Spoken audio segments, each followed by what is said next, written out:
Hi guys, it's Gerald here.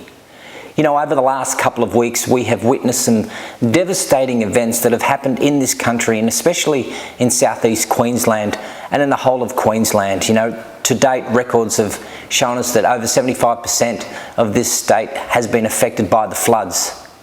The one question I keep getting asked is, how do we deal with our emotional state, or what do we say to a close friend or family member who has just experienced this loss? And many of us have no idea what to say or how to handle the situation. It is difficult to know what words that you should say to someone to comfort them when they are grieving. Look, I think it's actually natural to feel uncomfortable and unsure in this type of situation.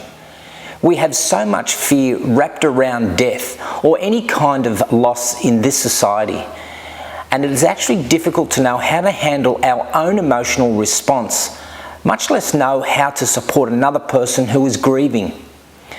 But there are some simple and effective ways to help someone who is coping with loss.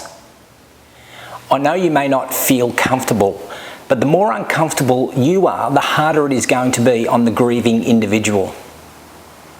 Try to listen without offering advice or interrupting. The worst thing that you can do is start talking about yourself.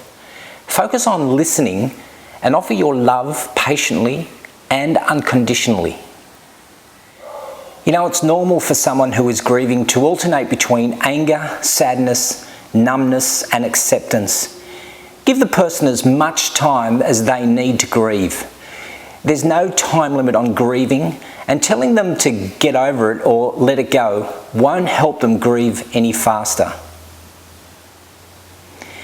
If you can, try offering hugs or an arm around the shoulder as appropriate. If they seem uninterested or irritated, don't take it personally. It's a natural part of the grieving process. You know, there's so much going on that a moment of peace and quiet can be the one thing that they need. Sitting silently next to them and just being close can be very comforting.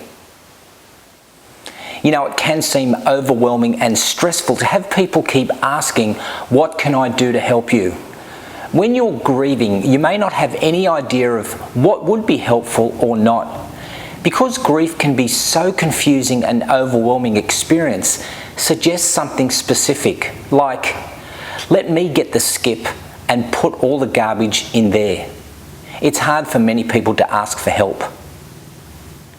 You know, you could be the one to take some initiative, and some of the ideas could be is call in from time to time and just check in.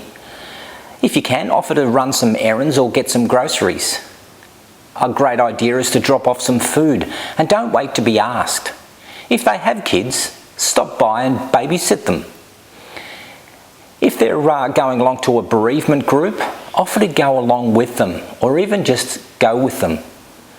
Might be a good idea at this stage to go for walks and enjoy some physical activity away from the grieving activity. It's always fun to do some activity with them that you know that they really enjoy. Maybe a game of bowling or going to the movies, anything, just to be by their side. And even if you can, encourage socialising, but only when the person feels ready. Keep in mind how difficult holidays and weekends can be for them.